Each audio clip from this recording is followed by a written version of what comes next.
on this coup, which they should have had, all right? So if U.S. intelligence knew that this was coming down, I don't know if we'll be able to find that out or not. I hope we will be able to. But the importance to Americans is that the Middle East is absolute chaos. And we should make no mistake, the people staging this coup are the good guys. This is not a banana republic military trying to take power for the sake of taking power. They are trying to save their country. The coup, God bless the people trying to save Turkey, a country for which I have great affection, but right now it doesn't look good. Because the coup, the people staging this coup are on our side. They're against the Islamist fundamentalists and extremists. They're for democracy. They're for a secular constitution. If the military coup is going to be successful, they're going to have a very quick transition plan. Who are they going to put in power instead of Erdogan? Is it going to be someone from the AKP Islamist party, but someone who they believe to be less authoritarian? We're looking at Turkish television as an attempted military coup continues, getting information by the minute, really, of explosions in the capital city of Ankara. The president there, Erdogan, who is out of the country, says that his forces are pushing back. We're getting back and forth information from the military trying to take over that country and from the current government in place. Turkey is the bullseye between Europe and the Middle East. And to put the coup we're seeing, the attempted coup, in perspective, is very straightforward. If the coup succeeds, Islamists lose and we win. If Erdogan crushes a coup, the Islamists win and we lose in the long term. Brett, look, I'm on the side. I may never get to see sunrise over the Golden Horn again. I may never again get to see the mosque and Hagia Sophia glinting in the morning sunlight, but I don't care. I'm on the side of the coup. Well, it's very significant, obviously. Turkey's a NATO ally. We have Incirlik Air Base in Turkey where the strikes come out of to hit ISIS in Iraq and Syria, so we want to make sure the stability is there. I think what you're seeing is this tension that we've seen for years between President Erdogan and his military being more secular, President Erdogan being a little more on the Islamist side of the house. I think with the attacks at the Istanbul airport recently, with the ISIS attacks recently, with Russia in the region, I think what you're seeing now is a major military coup, in response to some of these policies that have taken place.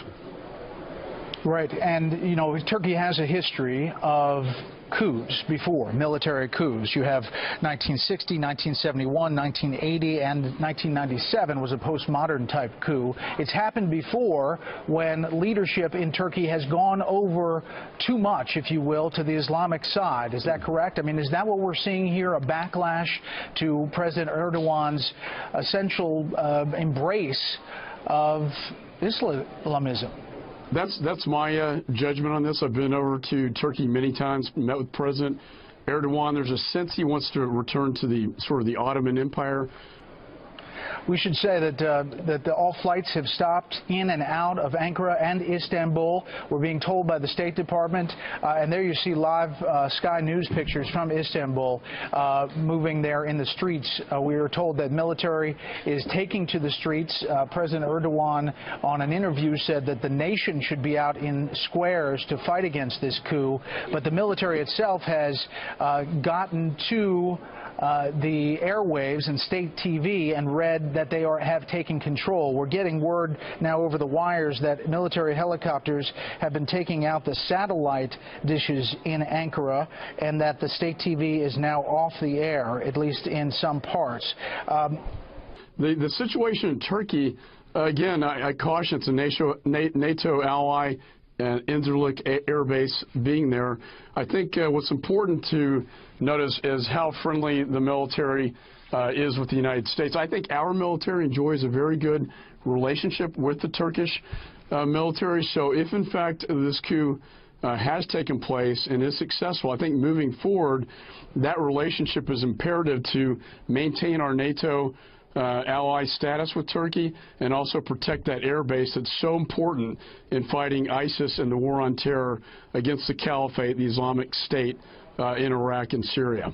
That the Constitution itself gives the military the duty of maintaining the secular nature of the state, which Erdogan has been doing everything he can to overturn.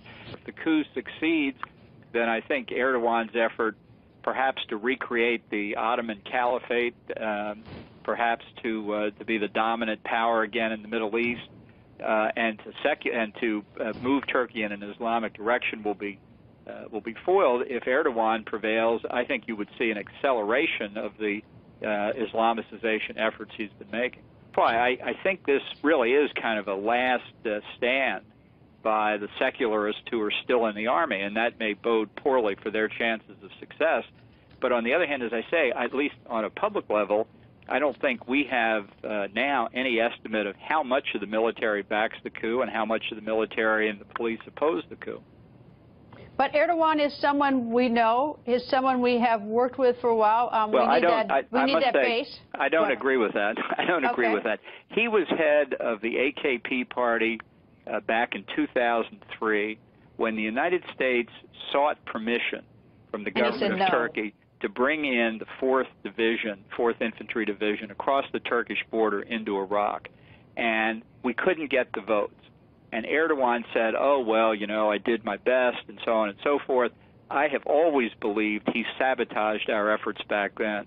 So I have no charity in my heart for Erdogan. If he goes down, I'm not shedding any tears. I don't think he's been a friend of the United States.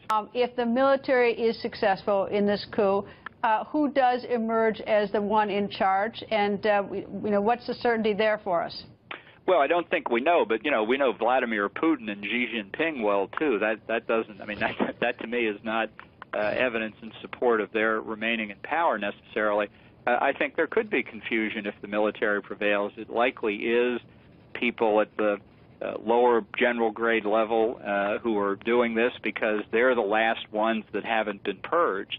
If the coup has failed, as I said several times earlier, I think it was a last-ditch effort, and it's failed. If it has failed, then I think there's no checks and balances left against Erdogan really turning Turkey in a very Islamicist direction and a very authoritarian direction under his presidency. I just think we need to know more here. Where is Erdogan, for example? He was apparently out of the country.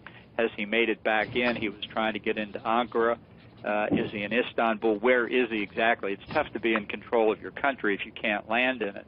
But still, fundamentally, I think we need to know what the disposition of the military forces is. If the military can hold together, there may yet be a chance for the coup to succeed. Indeed, we have fragments. All we know is that there's martial law, that Erdogan, at least, we don't know where he is, that he has appeared on TV using FaceTime to CNN Turk, and it's very curious what is going on, but the pictures are